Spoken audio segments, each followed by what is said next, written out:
As we discussed in our last lesson, the Forex market is an over-the-counter market, meaning there is no centralized exchange where all trades are made. Because of this, the price that someone receives when trading Forex has traditionally differed depending on the size of the transaction and the sophistication of the person or entity that is making that transaction. At the center or first level of the market is something which is known as the interbank market. While technically any bank is part of the interbank market, when an FX trader speaks of the interbank market, he or she is really talking about the 10 or so largest banks that make markets in FX. These institutions make up over 75% of the over $3 trillion in FX traded on any given day. There are two primary factors which separate institutions with direct interbank access from everyone else. Number one is access to the tightest prices.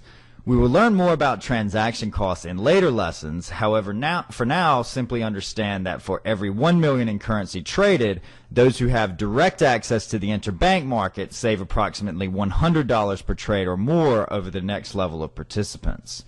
Number two is access to the best liquidity. As with any other market, there's a certain amount of liquidity or amount that can be traded at any one price in the foreign exchange market. If more than what is available at the current price is traded, then the price adjusts until additional liquidity enters the market. As the Forex market is over the counter, liquidity is spread out among different providers, with the banks comprising the interbank market having access to the greatest amount of liquidity, and then declining levels of liquidity available at different levels moving away from the interbank market. In contrast to individuals who make a deposit into their account to trade, institutions trading in the interbank market trade via credit lines. In order to get a credit line from a top bank to trade foreign exchange, you must be a very large and very financially stable institution, as bankruptcy would mean that the firm that gave you the credit line gets stuck with your trades. The next level of participants after the interbank market are hedge funds, brokerage firms, and smaller banks who are not quite large enough to have direct access to the interbank market. As we've just discussed, the difference here is that transaction costs for the trade are a bit higher and the liquidity is a bit lower than at the interbank level.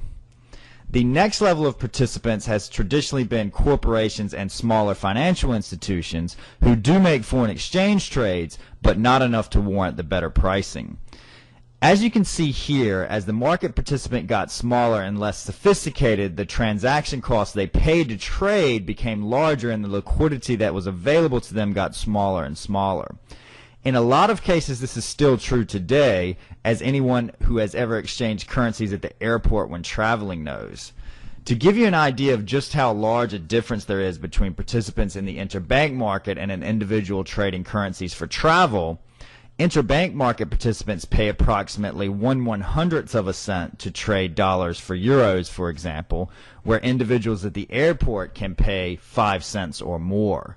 This may not seem like much of a difference, but think about it this way. On $10,000, that is $1 that the interbank participant pays and $500 that the individual pays. The landscape for the individual trader has changed drastically since the internet has gone mainstream, however, in many ways leveling the playing field and putting the individual trader alongside the large financial institution in terms of access to pricing and liquidity. This will be the topic of our next lesson. As always, if you have any questions or comments, please feel free to leave them in the comment section below, and good luck with your trading.